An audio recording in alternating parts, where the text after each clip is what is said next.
ನನ್ನ ಮತಕ್ಷೇತ್ರ 2,80,000 ಮತದಾರರು ಬಿಜಾಪುರ ನಗರ, 1,25,000 ಅವರದಾರ. ಯಾರ ಗೊತ್ತಾಯ್ತಲ್ಲ.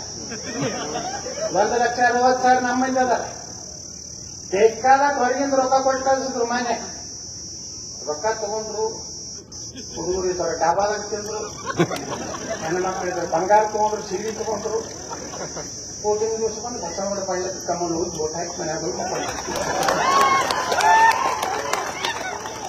ನಮ್ಮ ಧರ್ಮದವರ ಕೆಲವೊಂದು ನಾಲಾಯಕರು ಇದ್ರಲ್ಲ, ಅವ್ರು ಕೌಂಟಿಂಗ್ ಬಂದಿದ್ರಿ. ಹಂಗಾದ್ರೆ ಬೀಳ್ತಾರೆ. ನಾವು ಇಟ್ಟೆಲ್ಲ ರೊಕ್ಕ ಹೆಚ್ಚಿವಿ.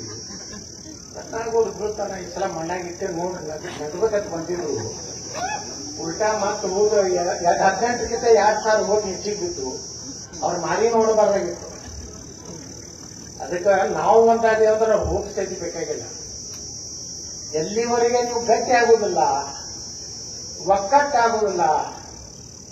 ಎಲ್ಲರೂ ಇವತ್ತು ನಾವೆಲ್ಲ ನಿರ್ಣಯ ಮಾಡಿದ್ದೀವಿ. ಈಶ್ವರಪ್ಪನವರು, ನಮ್ಮ ರಮೇಶ್ ಜಾರಕಿಹೊಳಿ ಇರ್ಬೋದು, ಕುಮಾರ್ ಬಂಗ, ಎಲ್ಲಾ ಸಮಾಜದವರು ಒಬ್ಬೊಬ್ಬರು ಇದ್ದೀನೋ. ಈಗ ಅವ್ರು ಒಳಗದಾರ, ನಾವು ಹೊರಗಿದ್ದೀವಿ ಇಬ್ರು. ಅವ್ರ ಇನ್ಕಮಿಂಗ್ ಕಾಲ, ನಾವು ಅವ್ರಿಗೆ ಹೋಗಿದ್ದ ಕಾಲ.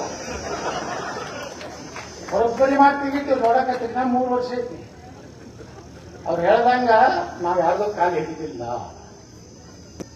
ಸ್ವಾಭಿಮಾನದಿಂದ ಹಿಂದೂ ಸನಾತನ ಧರ್ಮಕ್ಕೆ, ನಮ್ಮ ಸಮುದಾಯಗಳಿಗೆ ನೋಡ್ರಿ, ಇವತ್ತು ವಾಲ್ಮೀಕಿ ಸಮಾಜಕ್ಕೆ 7% ಹಾಕ್ಬೇಕಂದ್ರೆ ಯಾರು ಕಾಣ್ರಿ? ನಾನು ವಿಧಾನಸಭೆಯಲ್ಲಿ ಮಾತಾಡಿದ ಹಾಲ ಮತದ ಸಲುವಾಗಿ, ಎಸ್ಟಿ ಸಲುವಾಗಿ ಹೋರಾಟ ಮಾಡಿದವರು ಯಾರು? ಈಶ್ವರಪ್ಪನವರು. ನಾವು 2 ಏರಿಯಾದಲ್ಲಿ ಬೇಡಪ್ಪ ಅಂತೀವಿ. ನಾವು ಶಿಕ್ಷಕರು ಎಲ್ಲ ರೆಡಿ ಮಾಡಿದ್ವಿ. ನೋಡ್ರಿ, ಮತ್ತೊಂದು 104 ಜಾತಿ ಇದಾವೆ. ಆ ಸಮುದಾಯದ ನ್ಯಾಯ ಕಸೋದು ಬೇಡ ಅಂತ ನಾವು ಪ್ರತ್ಯೇಕವಾಗಿ ಯಾರಿಗೂ ಸಂವಿಧಾನ ಕೊಡಕ್ ಬರುದಿಲ್ಲ ಅಂತವ್ರು ಕೊಟ್ಟಿದ್ದನ್ನ ನಾವು ಬೇರೆ ಮಾಡ್ಕೊಂಡಿದ್ವಿ.